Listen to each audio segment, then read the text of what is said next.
Hello बच्चों, कैसे हैं आप लोग। तो आज बेटा चैप्टर नंबर 2 देखते हैं हम लोग, फॉर्म्स ऑफ बिजनेस ऑर्गेनाइजेशन। ठीक है बच्चों, लेक्चर नंबर 1 है बेटा और chapter number 2 forms of business organisation. जो पिछले 3-4 वीडियो होंगे बेटा उसमें मैं डील कर लिया था बिजनेस, तो आज मैं डील करना है फॉर्म्स ऑफ बिजनेस ऑर्गेनाइजेशन। तो जब भी हम कोई बिजनेस करते हैं तो पहले हम ये देखते हैं कि हम किस फॉर्म में करना चाहते हैं। सर फॉर्म का मतलब कोई बिजनेस हमें करना है, हम या तो सोल प्रोप्राइटर करेंगे या पार्टनरशिप में करेंगे, या बिजनेस कौन सा होगा, ज्वाइंट हिंदू फैमिली बिजनेस होगा बच्चे, या कोई स्टॉक कंपनी होगी या कोऑपरेटिव सोसाइटी होगी। तो जब भी हम कोई बिजनेस करने की सोचते हैं तो पहले हमें देखना पड़ता है फॉर्म्स ऑफ बिजनेस क्या होगा बच्चा। तो ये 5 फॉर्म्स ऑफ बिजनेस है, ठीक है बच्चे। तो आज हमें स्टार्ट करना है पहले sole proprietor. Sir sole proprietor का मतलब क्या होता है। सर सोल प्रोप्राइटर का मतलब होता है वन मैन बिजनेस, जिसका मालिक कौन होगा। सोल का मतलब क्या होता है, अकेला। प्रोप्राइटर मतलब कौन हो गया, ओनर। तो जिस बिजनेस का मालिक कौन होगा, एक सिंगल बंदा होगा बेटा, उसे हम क्या कहते हैं, सोल प्रोप्राइटरशिप बिजनेस। ठीक है सर। तो इसका मतलब हुआ वन मैन बिजनेस या a business owned and controlled by कौन, ए सिंगल पर्सन। तो अगर किसी बिजनेस को कंट्रोल और बिजनेस है किसी एक बंदे का है तो उसे हम क्या बोलते हैं, sole proprietorship business. Sir example, अपने आसपास आप बहुत सारे बिजनेस देखेंगे। आपने जनरल स्टोर देखे होंगे, आपने कोई शॉप देखी होगी, है ना बच्चे, कोई सैलून देखा होगा। ये सब क्या है, ये सब बच्चे सोल प्रोप्राइटरशिप बिजनेस है। ठीक है जी। तो इसका मतलब हुआ वन मैन बिजनेस और एक बिजनेस ऐसा जो ओन एंड कंट्रोल बाय कौन, बाय ए सिंगल पर्सन। ठीक है बच्चा, तो हम डिस्कस कर रहे हैं सोल प्रोप्राइटर। ठीक है सर। अब आप जो भी फॉर्म्स ऑफ बिजनेस पढ़ेंगे उसमें 3 बातें पढ़ेंगे कि सर उसके मेन फीचर्स क्या होते हैं, उसका मेरिट्स क्या है और उसकी लिमिटेशन या डीमेरिट्स क्या है। तो जो 5 फॉर्म्स ऑफ बिजनेस हैं, इन पांचों के अंदर हर किसी के आपको फीचर्स पढ़ने, उसके मेरिट्स पढ़ने, उसकी डीमेरिट्स या लिमिटेशन पढ़नी है। ठीक है बच्चा। जो भी आप पढ़ेंगे जो मेन फीचर्स होंगे उसी में से क्या निकलेगा आपका, मेरिट्स और डीमेरिट्स निकलेंगे। ठीक है बच्चा। तो हम बात कर रहे हैं सोल प्रोप्राइटर की। सोल प्रोप्राइटर बिजनेस सबसे ओल्डेस्ट फॉर्म है ना, सबसे क्या है, ओल्डेस्ट फॉर्म है। ठीक है बच्चे। तो पुराने जमाने में जब भी लोग कोई बिजनेस करने की सोचते थे तो फॉलो करते थे सोल प्रोप्राइटर, जिसका ओनर एक ही बंदा होगा जी। ठीक है सर। अब सर बात करते हैं इसके फीचर्स क्या होते हैं। सर बिजनेस कैसे चलता है। फॉर एग्जांपल मैंने सोचा कि मुझे कोई एक जनरल स्टोर खोलना है। ठीक है सर, मैंने प्लान किया। तो जनरल स्टोर में कहाँ खोलूंगा सर, या तो मैं कोई अपनी ओन प्रॉपर्टी होगी या मैं कोई रेंट पे जगह लूंगा, वहां पर कोई दुकान खोल सकता हूँ। ठीक है सर। सर उसका पैसा चाहिए, फंड चाहिए। फंड कहाँ से आएगा सर, ऑब्वियस है फंड या तो मैं अपनी कोई सेविंग होगी। ठीक है सर। सेविंग नहीं है तो क्या सर, अपने रिलेटिव से या दोस्तों से पैसा लूंगा उधार बेटा, उससे बिजनेस को चलाऊंगा। ठीक है। तो मैंने क्या किया, मैंने या तो जगह रेंटेड ले ली, किराए पे ली, या अपनी किसी प्रॉपर्टी में कर रहा हूँ। दूसरा मैंने फंड का अरेंजमेंट कर दिया, अपनी कोई सेविंग थी या मैंने अपने दोस्तों से उधार ले लिया। वो बिजनेस में मैं हेल्प ले सकता हूँ। किसकी हेल्प, अपने फैमिली मेंबर्स की, है ना बच्चे। लेकिन जो डिसीजन होगा, जो कंट्रोल होगा, वो सारा किसका होगा, मेरा होगा बच्चे। ठीक है। तो मैंने थोड़ा सा ही आइडिया दिया है। चलिए उस बेसिस पे बात करते हैं कि मेन फीचर्स क्या होते हैं। पहला, वन मैन ओनरशिप। भाई बिजनेस का मालिक कौन होगा, एक बंदा होगा। डिसीजन, कंट्रोल, रिस्क सब किसका है, उसे एक बंदे का बच्चे। ठीक है जी। तो ये वन मैन ओनरशिप होती है। No separation of ownership and management. जब भी आप ये फॉर्म्स ऑफ बिजनेस ऑर्गेनाइजेशन पढ़ेंगे तो आपको हमेशा कंपेयर करके पढ़ना पड़ेगा। सर कैसे कंपेयर, अगर हम बात करते हैं इसकी कंपनीज की, कंपनीज में क्या होता है, कंपनीज में सर ऐसा होता है कि ओनर उसके कोई और होते हैं और कंपनी को चलाने वाला कोई और होता है। मतलब मैनेजमेंट और दूसरा ओनरशिप कौन है, अलग होते हैं। फॉर एग्जांपल मेरे पास टाटा के 1000 शेयर है, तो मैं टाटा कंपनी का क्या हो गया, 1000 शेयर का मालिक हो गया। लेकिन क्या टाटा कंपनी का जो मैनेजमेंट है क्या मैं चलाता हूं, नहीं, वो तो उसके जो डायरेक्टर्स हैं और जिन लोगों को अपॉइंट किया वो चलाते हैं। तो कंपनीज में क्या होता है बच्चे, ओनरशिप एंड मैनेजमेंट क्या होती है, अलग होती है। लेकिन भाई परचून की दुकान वाला है, सोल प्रोप्राइटर है, मतलब मालिक भी वही है और मैनेजमेंट कौन है, बिजनेस की जो प्लानिंग है, जो कंट्रोलिंग है, वो सब कौन कर रहा है? वही कर रहा है। तो दूसरा इसका जो फीचर्स है, no separation of ownership and management. ठीक है sir, no separate entity. Sir आपने तो बताया था अकाउंट्स के अंदर कि जो बिजनेस होता है वो क्या होता है? सेपरेट लीगल एंटिटी होता है। तो जब मैंने आपको अकाउंट्स पढ़ाया था वहां मैंने कहा था एक अकाउंटिंग कॉन्सेप्ट है सेपरेट लीगल एंटिटी। वो कॉन्सेप्ट ये कहता है कि बिजनेस और उसका ओनर दोनों क्या है? सेपरेट है। लेकिन वहां मैंने स्पेशली आपसे कहा था जब हम बीएसटी पढ़ेंगे तो वहां बोलेंगे, क्या बोलेंगे कि बिजनेस और जो उसका ओनर है वो कोई सेपरेट नहीं होते, दोनों लोग होते हैं, सेम होते हैं। तो सर अकाउंट्स में आपने ऐसा क्यों पढ़ाया था? बेटा अकाउंटिंग करने के लिए लॉ हमें बोलता है कि आपको ऐसा एज्यूम करना है कि बिजनेस और उसका ओनर क्या है? सेपरेट है। लेकिन प्रैक्टिकली क्या ऐसा होता है? बिल्कुल सर ऐसा नहीं होता है।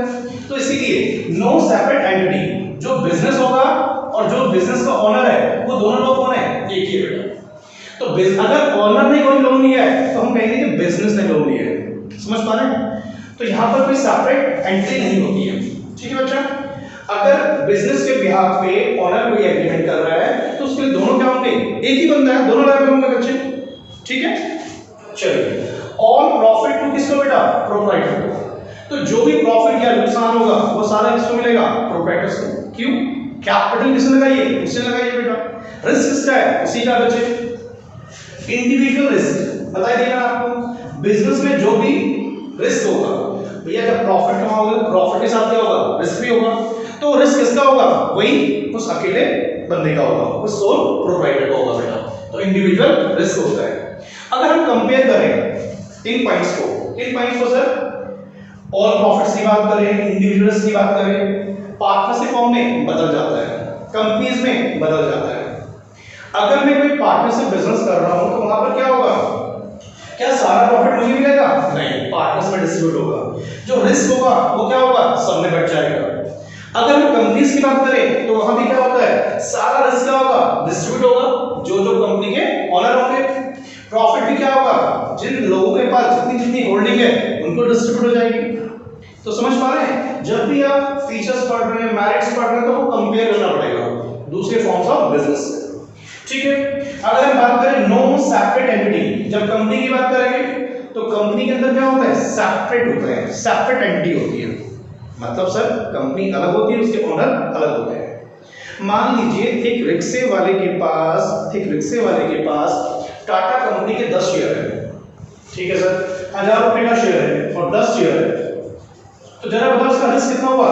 10,000 रुपए का। अगर मान लीजिए टाटा कंपनी को इस साल 50 करोड़ रुपए का नुकसान हो गया तो क्या वो रिक्शे वाला भी लॉस बियर करेगा?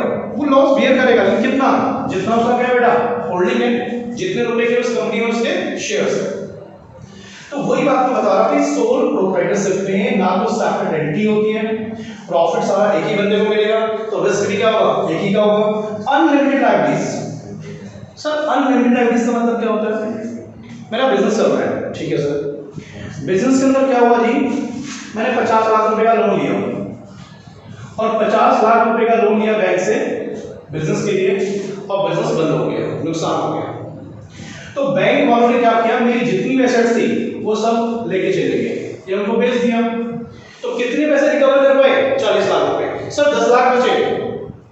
क्या मैं ये बोल सकता हूँ कि भाई ये लोन तो बिजनेस ने लिया था, मैंने थोड़ी लिया है, 10 लाख बिजनेस से लो? ऐसा नहीं बोल सकता। क्यों नहीं बोल सकता? कि कोई क्या होता है? सेपरेट एंटिटी नहीं होती है, ये दोनों लोग कौन है? एक ही बेटा। तो लॉ कहता है भाई आपकी लायबिलिटीज क्या है? अनलिमिटेड। तो जो 10 लाख रुपए आपकी प्रॉपर्टी से रिकवर नहीं कर पाए, बिजनेस की प्रॉपर्टी से रिकवर नहीं कर पाए, वो कहां से रिकवर करेंगे? आपकी पर्सनल एसेट से। तो इसलिए हमारी लायबिलिटीज क्या है? अनलिमिटेड है। तो अगर फर्म की एसेट्स को बेचने के बाद भी अगर रिकवर नहीं हो पाता है तो वो पैसे कहां से रिकवर करेंगे? आपकी पर्सनल एसेट से रिकवर करेंगे। ठीक है बच्चों, चलिए लेट्स लीगल फॉर्मेलिटीज। अब कोई भी अगर आपको सोल प्रोप्राइटर बिजनेस करना है तो क्या कोई इसके लिए रजिस्ट्रेशन मैंडेटरी होता है? नहीं। क्या कोई लाइसेंस लेना पड़ता है? हाँ जी, कुछ छोटे छोटे ऐसे बिजनेस होते हैं सोल प्रोप्राइटर में जहां पे लाइसेंस की जरूरत पड़ती है, अदरवाइज वहां पे लाइसेंस की जरूरत, कोई भी फॉर्मेलिटीज की जरूरत नहीं है। तो फॉर्मेलिटीज है कहीं पर, लेकिन क्या है? लेस लीगल फॉर्मेलिटीज है। पार्टनरशिप की बात करें तो पार्टनरशिप में क्या होता है? पार्टनरशिप एग्रीमेंट बनता है। कंपनीज की बात करें तो बहुत ज्यादा फॉर्मेलिटीज है, समझ पा रहे हैं? तो यहाँ पर क्या है, लेस लीगल फॉर्मेलिटीज है। ठीक है बच्चों, तो पॉइंट कितने हैं हमारे पास? 7 पॉइंट हो गए बच्चों।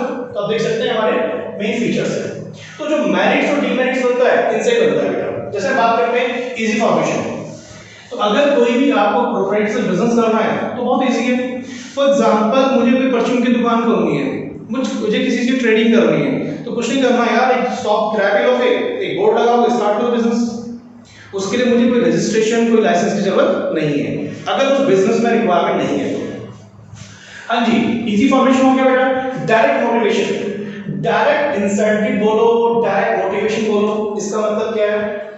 अगर आप डायरेक्ट मोटिवेशन को कनेक्ट करना चाहते हो तो यहां से करो। सर कहां से करो?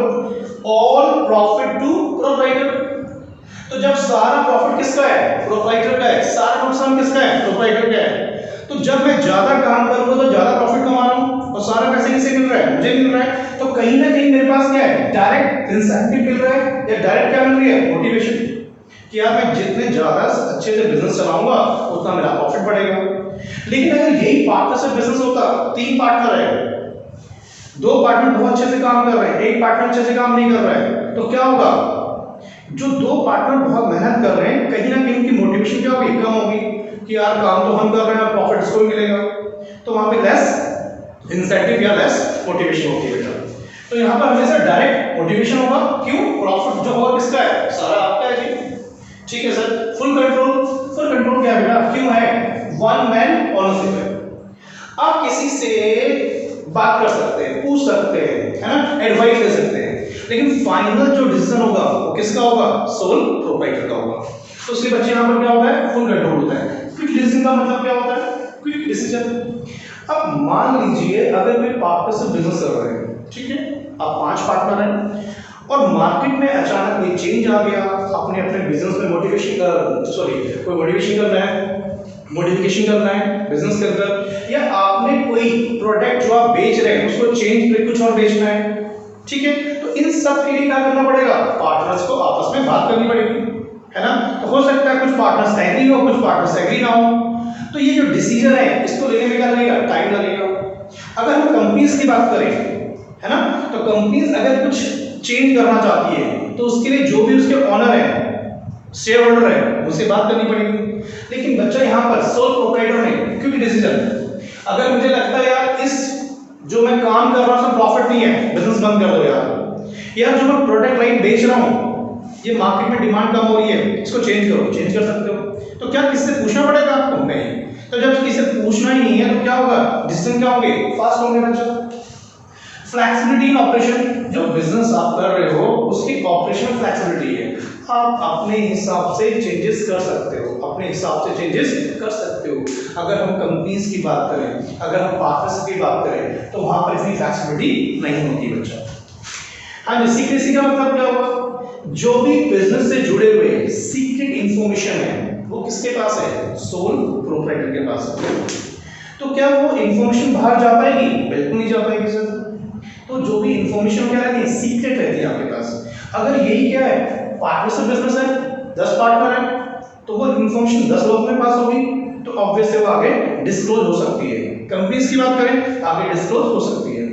लेकिन इसका ये मेरिट्स है कि सोल प्रोप्राइटर में इंफॉर्मेशन क्या रहती है? सीक्रेट रहती है। पर्सनल टच, इसका मतलब क्या हुआ? पर्सनल टच का मतलब क्या हुआ? अच्छा एक बात बताओ, जो बड़ी बड़ी कंपनियां होती है वहां पर जो कंपनी के ऑनर है वो अलग बैठे हैं, ठीक है, जो मालिक लोग हैं वो बिजनेस को नहीं चला रहे हैं, चला कौन रहा है? मैनेजमेंट चला रहा है। तो कहीं ना कहीं पर्सनल टच क्या है? नहीं है ना वहां पर। अगर किसी परचून वाले के पास जाओगे तो उस परचून की दुकान का मालिक कौन है?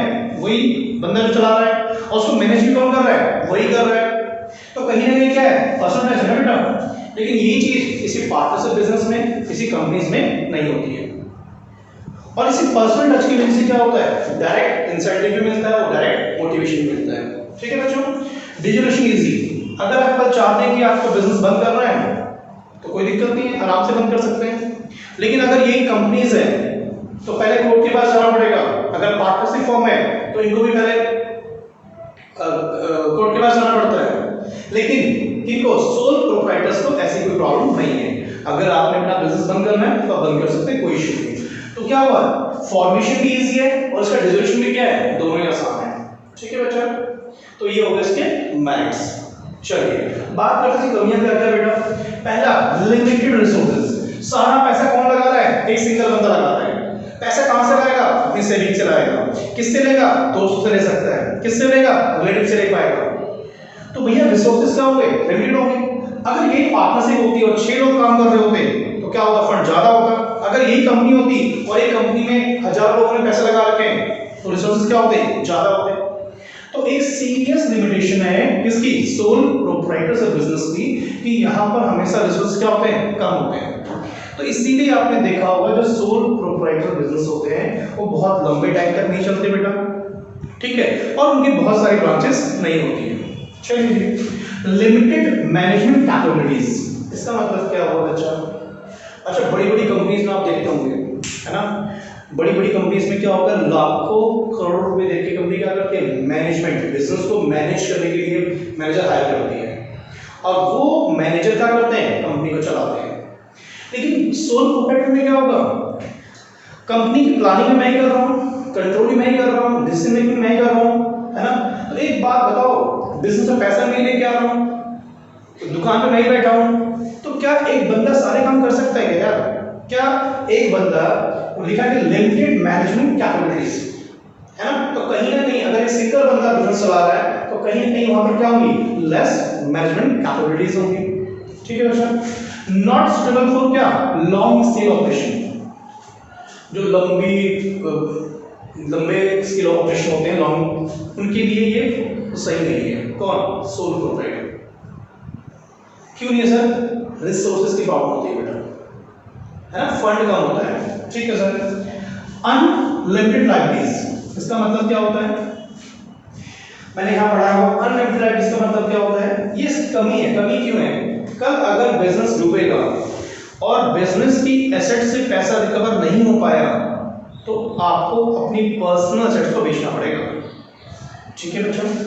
लेस स्टेबिलिटी, ऐसे बिजनेस ना बहुत लंबे टाइम तक नहीं चलते। एक सिंगल बंदा ओनर है, मे बी वो मर गया, पागल हो गया, है ना जी, तो वो क्या होगा, अगर वो बंदा चला जाएगा तो क्या बिजनेस चलेगा, नहीं, बंद हो जाएगा। लेकिन अगर ये कंपनीज हो तो कोई फर्क नहीं पड़ता, है ना। अगर हम बात करें किसकी, ज्वाइंट स्टॉक कंपनी की, कॉर्पोरेट सोसाइटी की, ज्वाइंट हिंदू फैमिली बिजनेस की, ये सब चलती रहती है। लेकिन सोल प्रोप्राइटर बिजनेस जिस एक बंदे पे डिपेंड है, अगर वही बंदा चला गया तो क्या होगा, कम चांस है कि वो आगे कंटिन्यू कर पाएंगे। अब कोई जरूरी थोड़ी है कि क्या किसी फादर भी शॉपकीपर है तो उसका बेटा भी शॉपकीपर बने बेटा। तो जब उसके फादर बंद कर देंगे या उनकी बस्ती नहीं है काम करने की तो क्या होगा, मे बी उनका बेटा ही काम ना करे, तो क्या है, लेस स्टेबिलिटी होती है। नो चेक एंड कंट्रोल, इसका मतलब क्या हुआ, आपने जो भी डिसीजन लिए, आपने जो भी काम किया, क्या उस पे किसी का कोई आपसे सवाल पूछ सकता है, नहीं, है ना। तो क्या ये जरूरी है कि आपने जो काम किया उसके लिए आप किसी के रिस्पॉन्सिबल हो, बिल्कुल नहीं। तो कहता है नो चेक एंड कंट्रोल, जो आपने काम किया, जो डिसीजन मेकिंग करी अपने बिजनेस के लिए, उसके लिए किसी को आप रिस्पॉन्सिबल नहीं है। और ना ही यही चीज कोई आपको जबरदस्ती बोल सकता है कि अपने अकाउंट्स में इस चीज को दिखाओ। नो चेक एंड कंट्रोल बच्चा। तो अगर मैं आपसे एग्जाम में बोलूं, हम लोग पढ़ रहे हैं फॉर्म्स ऑफ बिजनेस ऑर्गेनाइजेशन, इसके कितने पार्ट है, 5 पार्ट है। तो मेरी फर्स्ट वीडियो में डील किया है सोल प्रोप्राइटर। नेक्स्ट वीडियो फिर किसकी आएगी बेटा, हमारी पार्टनरशिप की आएगी, थर्ड एचयूएफ की, फोर्थ ज्वाइंट स्टॉक कंपनी की, और फिर हमारी कॉर्पोरेट साइड। तो इस तरह से 5 वीडियो में चैप्टर खत्म हो जाएगा। ठीक है बच्चे, एक बार रिवाइज कर लीजिए। Thank you very much, bye.